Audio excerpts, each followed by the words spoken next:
Hello. ये video हमारी sonship and adoption के ऊपर बेस्ड होगी। और ये जो वीडियो है ये सीरीज़ का पार्ट 3 है। और मैंने इससे पहले 2 वीडियो बेयर के ऊपर बनाई हुई है। और ये वीडियो हम डॉक्टर केसारी की बुक से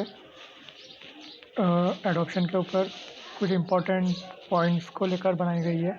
मैंने वो पूरी बुक में से एडॉप्शन से रिलेटेड कुछ पॉइंट्स को छांट के उन्हें टिक मार्क कर दिया है। आपको अगर नोट्स बनाने हो तो इसका स्क्रीनशॉट लेके आप नोट्स भी बना सकते हैं। ठीक है, तो बेसिकली ये वीडियो में मैं अडॉप्शन से रिलेटेड टॉपिक कवर करूँगा। सेक्शन 6 से लेकर section 17 of Hindu adoption and maintenance act 1956 को कवर करूँगा। और ठीक है, बिना देर करे शुरू करते हैं। सबसे पहले अडॉप्शन के लिए इंट्रोडक्शन है कि अडॉप्शन की डेफिनेशन क्या है। So according to Manu, adoption is the taking of a son as a substitute for the failure of a male issue. मतलब कि पास्ट में क्या होता था, एशियन टाइम में, जब कभी भी किसी भी परिवार में मेल इशू होता था यानी कि कोई मेल चाइल्ड नहीं होता था, तो वो दूसरे किसी फैमिली से मेल चाइल्ड को एज अ गिफ्ट अडॉप्ट कर लेते थे। मतलब अपने फैमिली में अडॉप्ट कर लेते थे। तो thus it is a transplantation of a son from the family in which he is born to another family where he is given by the natural parents by way of gift। मतलब कि जो natural parents होते हैं जिसमें birth family होती है, उनके द्वारा दूसरी फैमिली को अपना सन देना एडॉप्शन कहलाता है। जो अडॉप्टेड चाइल्ड होता है वो एक्वायर करता है all the rights and status in this new family and his ties with the old family comes to an end. मतलब कि जो न्यू फैमिली में अडॉप्टेड चाइल्ड जाता है वो उस फैमिली के सारे राइट्स को इंजॉय करता है और उसके जितने भी रिलेशन होते हैं ओल्ड फैमिली से, बर्थ फैमिली से, वो एंड हो जाते हैं। ठीक है, ओके। सो एशियंट हिंदू लॉ के अनुसार 5 तरीके के अडॉप्टेड सन होते थे, लेकिन अब इनको but they were reduced only to 2, namely इनको 2 में रिड्यूस कर दिया गया है। सबसे पहला जो है वो दत्तका है और जो दूसरा है वो कृत्रिमा है। जो दत्तका है वो अभी प्रिवेलेंट होता है पूरे इंडिया में, और जो कृत्रिमा है वो मिथिला स्टेट में यूज़ होता है और उसका एडजॉइनिंग स्टेट में यूज़ होता है। ये इम्पॉर्टेंट पॉइंट है नोट करने के लिए। अगर इस एक्ट के ऑब्जेक्ट की बात करी जाए, एडॉप्शन के ऑब्जेक्ट की बात करी जाए, तो ये एडॉप्शन जो एशियंट प्रोस्पेक्टिव से हम देखें तो उसमें रिलीजियस प्रोस्पेक्ट होता था। मतलब कि जो एडॉप्टिव फैमिली होती है जिसमें सन नहीं होता है, उसमें संस्कारा को परफॉर्म करने के लिए दूसरी फैमिली से सन लिया जाता था। लेकिन इस एक्ट के पास होने के बाद इसका ऑब्जेक्ट सेकुलर है, मतलब इसमें कोई रिलीजियस ऑब्जेक्ट नहीं होगा और ये पूरी तरीके से लीगल ऑब्जेक्ट के ऊपर डिपेंड करता है। और इसका नेक्स्ट पॉइंट है अपना कि adoption is not recognised in any other personal law. मतलब बाकी जो भी मोहम्मेडियन लॉ या फिर जूइश लॉ होते हैं, क्रिश्चियन लॉ होते हैं, उसके अंदर एडॉप्शन को रिकॉग्नाइज नहीं करा गया है, उसके अंदर एडॉप्शन का कोई पॉइंट इंक्लूड नहीं करा गया है। सिर्फ हिंदू लॉ ही एक पर्सनल लॉ है जिसके अंदर एडॉप्शन को इंक्लूड करा गया है। सेक्शन 4 जो है इस एक्ट का, हिंदू अडॉप्शन मेंटेनेंस एक्ट का, वो क्लियरली बोलता है कि जितने भी रूल्स और इंटरप्रिटेशन ऑफ हिंदू लॉ हैं इस एक्ट के बनने के पहले, वो सारे एडॉप्शन से रिलेटेड सीज हो जाएंगे और कोई इफ़ेक्ट नहीं होगा उनका। अभी तक अपन ने जितना भी एडॉप्शन के बारे में देखा है वो एशियंट पर्सपेक्टिव से था, और प्रेजेंट लॉ जो बोलता है वो ऐसा कुछ है कि now after the enforcement of this act every adoption shall be made in accordance with the provision of the act and any adoption made in contravention of the provision shall be void. ये section 5 है इस act का, जो कि adoption के overriding effect के बारे में बात करता है। और ये मैंने बैरेट की जो वीडियो इसका पार्ट 1 है उसके अंदर कम्प्लीटली समझा चुका हूँ इस सेक्शन को। और ये जो एक्ट है ये प्रेसिडेंट की असेंट इसको मिली थी 21 दिसंबर 1956 को। ये काफ़ी इंपॉर्टेंट पॉइंट है, इसको नोट कर लीजिए, अपने आंसर में जरूर लिखिएगा। उसके बाद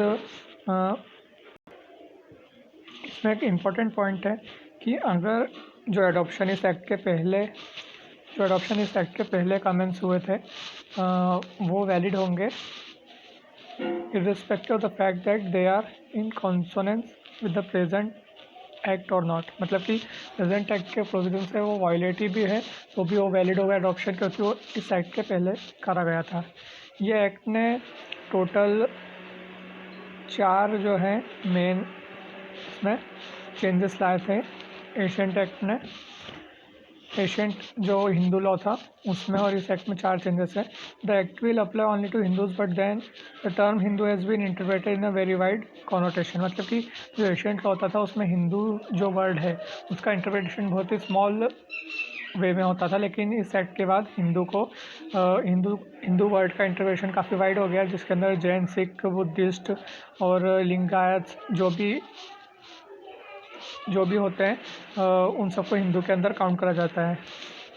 इसके बाद the act specially affected the right and capacity of Hindu female to adopt child, मतलब कि एशियंट लॉ में हिंदू फीमेल के चाइल्ड को अडॉप्शन को लेकर ज़्यादा प्रोविज़न नहीं बनाए गए थे और उन्हें इतनी इम्पोर्टेंस नहीं दी गई थी, लेकिन इस एक्ट के अंडर हिंदू फीमेल को अडॉप्शन से रिलेटेड स्पेशल प्रोविज़न बनाए गए हैं और उनके राइट्स को ध्यान में रखते हुए काफ़ी सारे चेंजेस लाए गए हैं। The act provide for the adoption not only of boys but also of girls. In ancient Hindu law only boys adoption was there and there was no talking of girls adoption, but in present act there is a clear distinction between boys and girls, and even girls have a right to be adopted and adoption of girls is valid. The act does not provide for the permanence of ceremony of दत्ता हमला।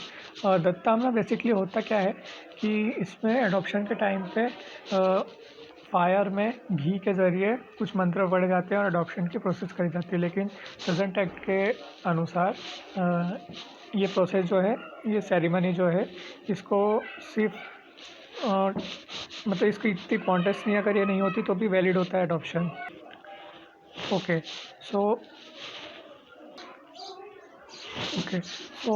जो present law है उसके under adoption की कुछ conditions है section 6 के अनुसार।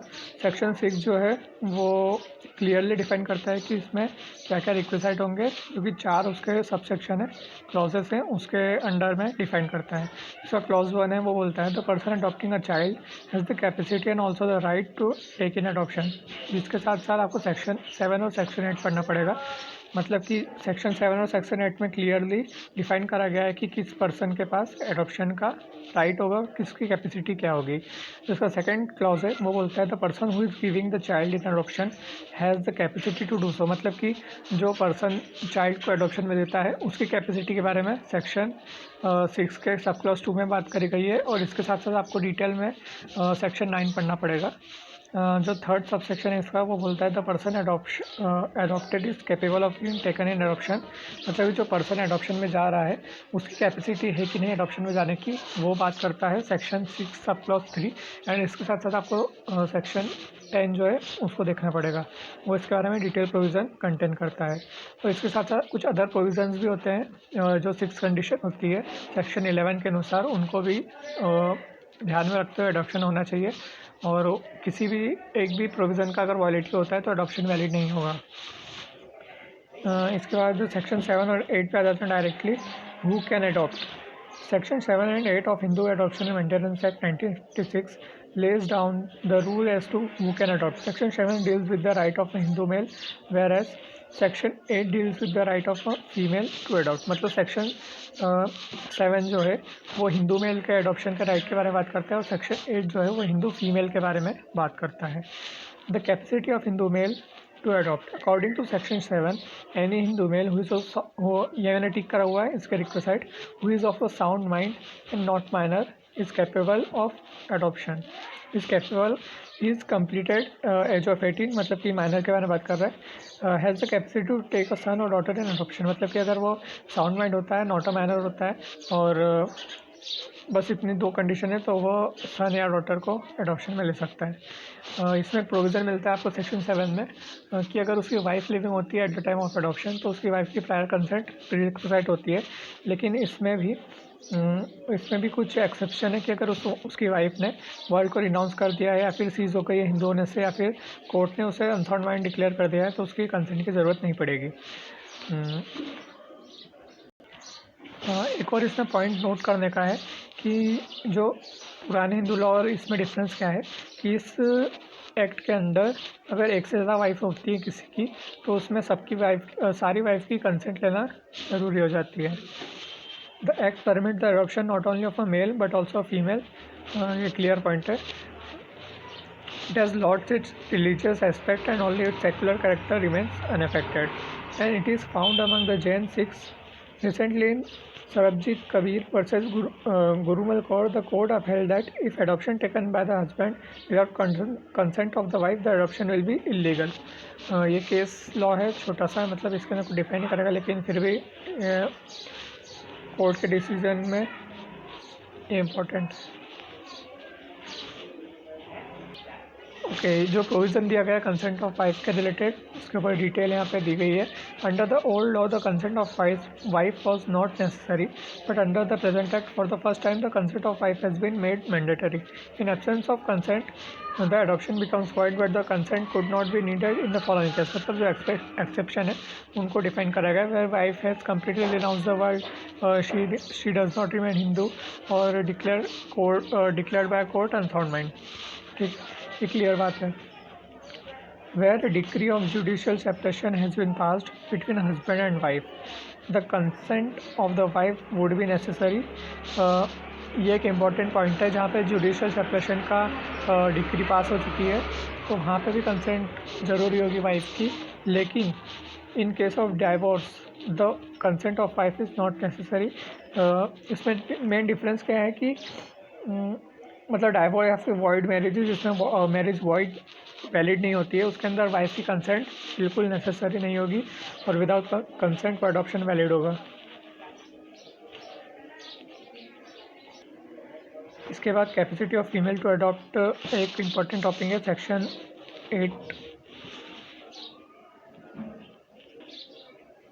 8 के अनुसार इसमें बताया गया है कि under the present act, an unmarried female Hindu female also could adopt a child. According to Section 8 of the Act, a Hindu female could adopt a child only when the following conditions are fulfilled. मतलब यहाँ पे 8 condition है, अगर वो fulfil करती है तो वो अडॉप्ट कर सकती है। फर्स्ट है she is of sound mind, she is not married, she is not married, मतलब कि वो अनमेरिड है। अगर वो मैरिड है तो भी उसमें मैरिज डिजॉल्व हो गई है। हर हस्बैंड इज़ डेड और her husband has renounce the world finally and conclusively her husband has become a convert, मतलब उसने कन्वर्ट कर लिया रिलीजन, या फिर अगर उसका हस्बैंड डिक्लेयर हो गया unsound mind by court of contempt jurisdiction, competent jurisdiction. Section 8 के अंडर अगर हम देखें तो इसमें एक बात सामने आती है कि जो पावर है हिंदू फीमेल के अडॉप्ट करने के चाइल्ड वो लिमिटेड है, क्योंकि उसमें उसके हस्बैंड वो या फिर अनमेरिड होने चाहिए या फिर वो सिंगल होने चाहिए या फिर विडो होनी चाहिए या फिर कुछ केसेस में ही उसके हस्बैंड के लाइफ टाइम में वो एडॉप्शन में ले सकती है। Okay, so other condition for valid adoption basically section 11 की बात करता है। मैं इसको अभी यहाँ पे छोड़ रहा हूँ ये टॉपिक, क्योंकि ये सिर्फ बेरेट की जो लैंग्वेज है उसको ही लिख रहा है, जो कि मैंने आपको पार्ट 1 में से पूरी समझा दी है। तो मैं अभी इसको लीव कर रहा हूँ और इसका प्रोविज़न आगे आएगा तो मैं वहाँ पे समझा दूँगा। Who can give the child in adoption, मतलब कि जो भी एडॉप्शन में दे रहा है चाइल्ड को उसकी कैपेसिटी क्या होगी, वो कौन हो सकता है। Under the old Hindu law the power to give the son in adoption vested in natural father and mother, thus the power vested in a person who has dominion over the child.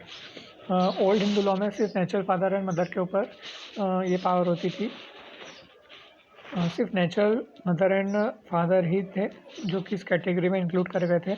लेकिन present act के अनुसार section 9 जो है वो define करता है कि कौन चाइल्ड को एडॉप्शन में दे सकता है। Section 9 of Hindu Adoption Maintenance Act describe the capacity of person who could give a child in adoption to another person. इसमें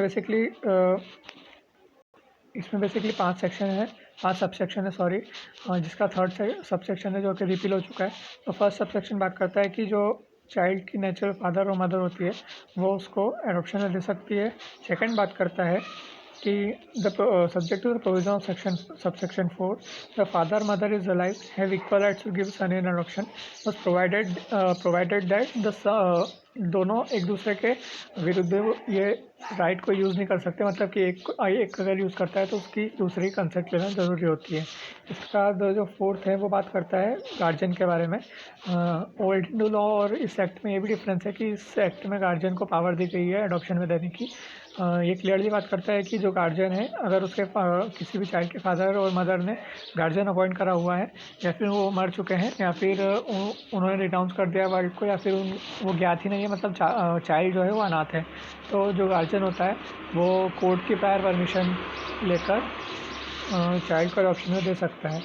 इसका जो फिफ्थ है वो कोर्ट को एक तरीके से डायरेक्ट करता है कि जो गार्जियन होता है अगर वो पिटीशन लगाता है इस सेक्शन के अंडर तो कोर्ट जो है चाइल्ड की विशेष उसके अंडरस्टैंडिंग को ध्यान में रखते हुए उसके विश के ऊपर ही और उसके वेलफेयर को ध्यान में रखते हुए उसको परमिशन देगा गार्जियन को।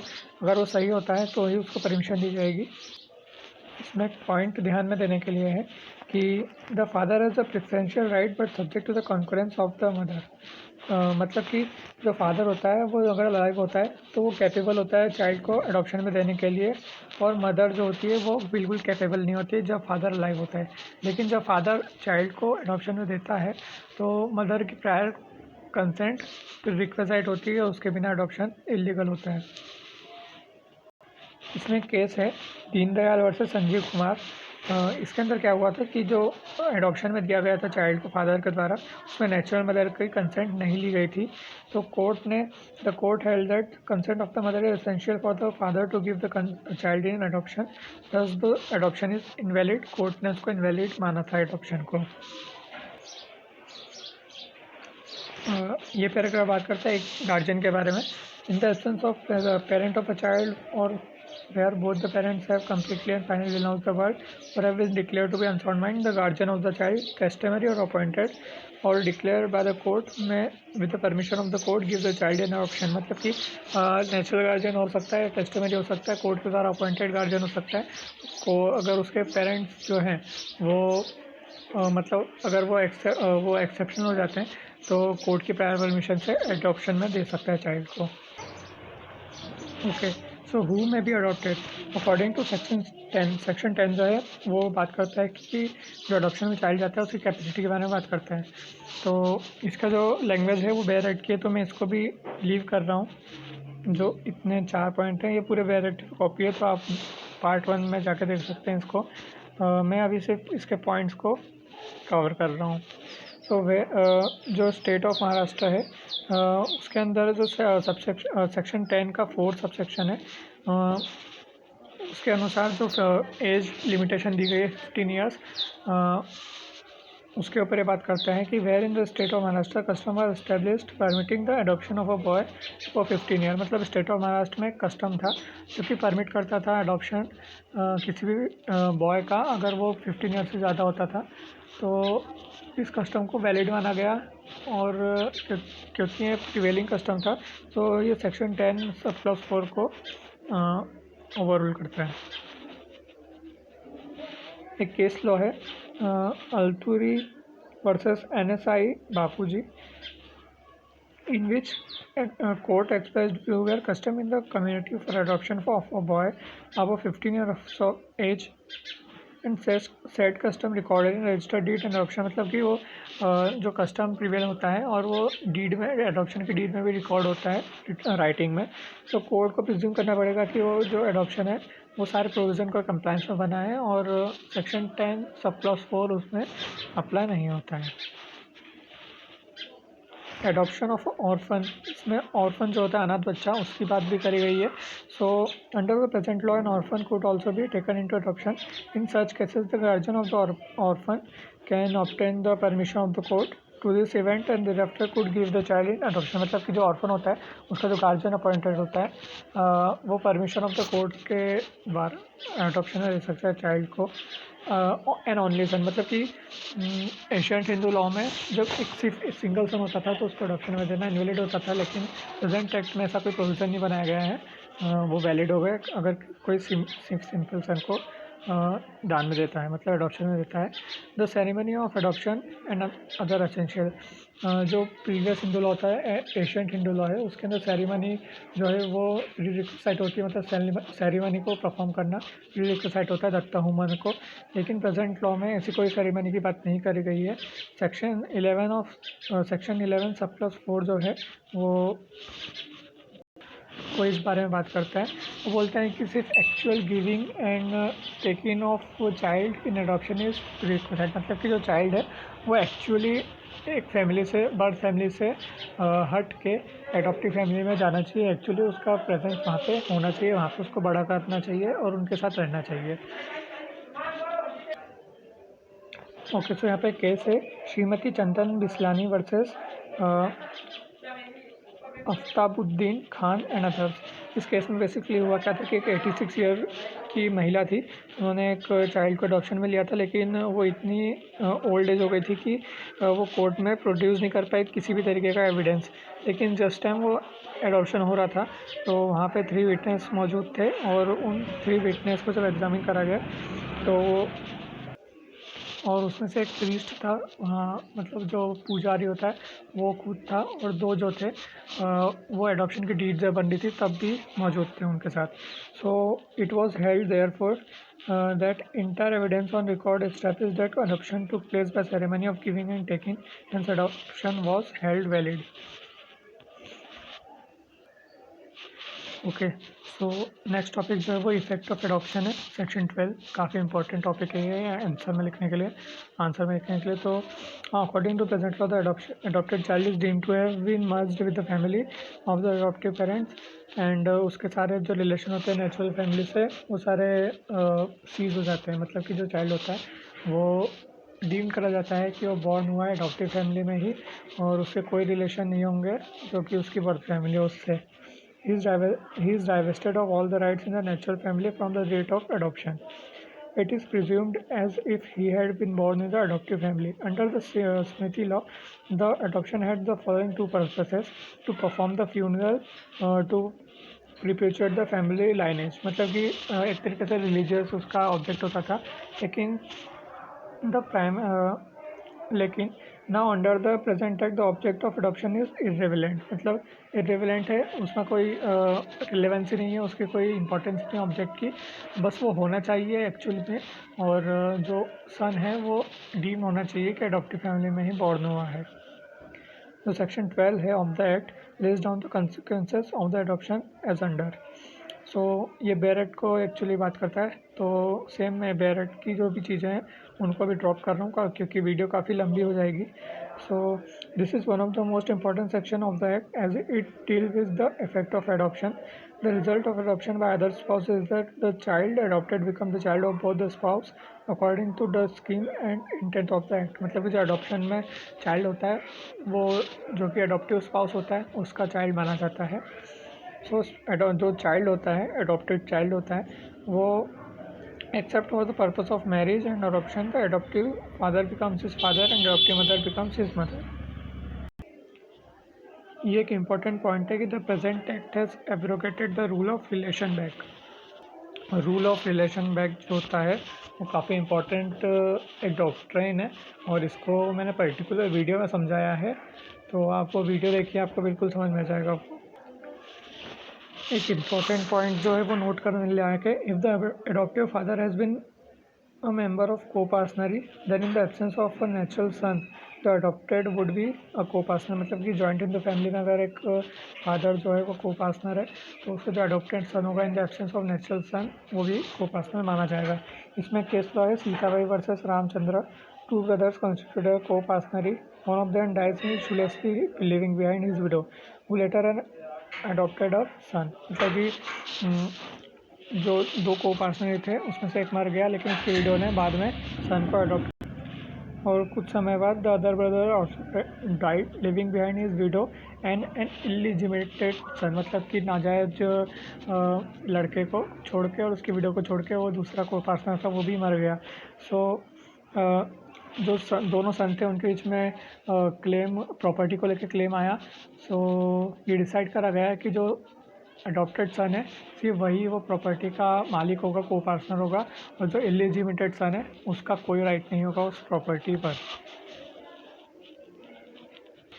सेक्शन 12 जो है वो रेस्ट्रिक्ट करता है अडॉप्टेड चाइल्ड को कि जो उसकी बर्थ फैमिली है उसमें से अगर वो उसमें से अडॉप्शन में नहीं जाता तो जिससे मैरी नहीं कर सकता था उससे वो अभी भी मैरी नहीं कर सकता है। The restriction upon the adopted child that he could not marry any one of the following with category of sapinda and prohibited relationship both in is natural and with adopted family is based on public policy. मतलब कि जो policy है वो public policy पे based है completely. Section 13 जो है वो बात करता है right of adoptive parents to dispose of their property, मतलब कि जो एडॉप्टिव पेरेंट होते हैं उनका राइट को प्रॉपर्टी को डिस्पोज ऑफ करने का राइट के बारे में बात करता है। Section 13 deals with the power of adoptive parents to dispose of the property subject to any agreement to the contrary. An adoption does not deprive the adoptive father or mother of the power to dispose of his or her property by transfer, interviews or by will. So the parents will have absolute right of disposal in the properties belonging to them. This right will not be curtailed by the adoption of a son or daughter. The law, however, allows that such right may be curtailed by an express agreement to the contrary made between the adopted child and the adopting parents. इसमें जो language use करी गई है interviews मतलब होता है interviews transfer those transfer which are govern by the transfer of property act और transfer by will are those which are govern by provision relating to will given in Indian succession act. ये काफ़ी important point है। For example co-partner के बारे में बात करता है कि there is a joint family consisting of A and brother B. A was issueless and he adopts a son namely C. After the adoption of the C, the co-partneri which consisted of two brothers will now become co-partneri consisting of three persons namely A, B and C. C will acquire all those rights and privileges in his family by virtue of being a co-partner. जब answer writing आप करते हैं तो एक बात याद रखिए, जब केस लॉ नहीं याद होता है तो आपको ऐसे इलस्ट्रेशन बना के एग्जाम्पल बना के पुट करने चाहिए जिससे आपकी काफ़ी अच्छी मार्किंग होती है।